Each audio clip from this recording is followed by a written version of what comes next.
Olá, o meu nome é Jefferson Santos, sou orientado pela professora Daniela Calúcio e o tema do nosso trabalho é o estudo da equação de Johnson-Mel-Avram e Kolmogorov modificada na cinética de precipitação da fase sigma em aços inoxidáveis dúplex. Os aços inoxidáveis dúplex podem ser citados como exemplo da importante correlação entre a microestrutura, propriedades e desempenho, visto que a sua microestrutura composta por frações aproximadamente iguais de ferrita e austenita propiciam a esse material uma combinação atraente entre elevadas propriedades mecânicas e resistência à corrosão, garantindo assim a sua aplicação e o elevado desempenho em diversos setores produtivos, tais como a indústria petroquímica, offshore e óleo e gás. Todavia, quando esse material é exposto ao intervalo de temperaturas entre 600 e 1000 graus Celsius, ocorre a formação da fase sigma.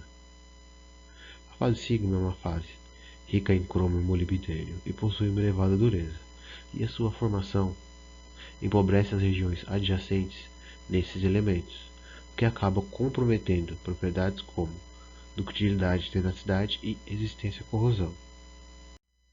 Sendo assim, existe um interesse em explorar a cinética de transformação da fase sigma nos ácidos inoxidáveis dúplex. Na literatura pode-se encontrar a equação de JMAK, apresentada nesse slide, que permite o estudo da transformação de fase. Entretanto, são observados alguns desvios entre os dados experimentais e os teóricos ao fazer uso desse modelo. Sendo assim, alguns autores propuseram uma equação de JMAK modificada, dotada de um fator de impacto C, mais sensível a fenômenos complexos que ocorrem durante a transformação de fase. Posto isso, o objetivo do plano de trabalho é estudar a cinética de transformação da fase sigma aplicando o modelo de JMAK modificado, buscando uma maior previsibilidade para a cinética de transformação. O material estudado na presente pesquisa é um ácido inoxidável dúplex classe UNS S31803 de composição química como apresentado na tabela abaixo. As amostras foram solubilizadas com o posterior envelhecimento isotérmico que ocorreu com temperaturas entre 700 e 950 graus Celsius em tempos que variaram entre 1 minuto e 360 horas. Foi aplicado o MEV para a aquisição das imagens, que foram após quantificadas. Os dados da quantificação foram ajustados ao modelo de JMAK modificado, construindo no final um diagrama TTP. Após o ajuste dos dados, foi possível fazer uma comparação entre os dados experimentais e uma curva teórica calculada, observando então uma elevada correlação entre os dados experimentais e a curva teórica.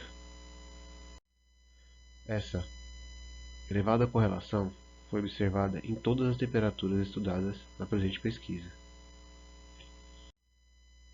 A partir dos resultados obtidos, foi possível construir gráficos do fator de impacto em função da temperatura e do expoente de Avram em função da temperatura, bem como propor um diagrama TTP. Avaliando o expoente de Avram e o fator de impacto, se observa que ambos os parâmetros atingiram seus máximos em 800 graus Celsius. Temperatura esta em que no diagrama TTP se observa uma redução da taxa de transformação. Correlacionando os dados com uma micrografia, tem-se a hipótese de que nesta temperatura ocorre a alteração do mecanismo preponderante de transformação da fase sigma, mudando de precipitação descontínua para decomposição autetoide.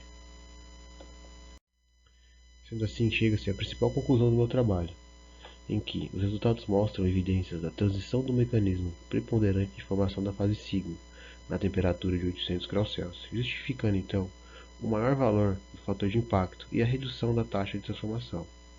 Apresento também as minhas referências para quem quiser conhecer mais um pouco do assunto. Eu deixo o meu obrigado.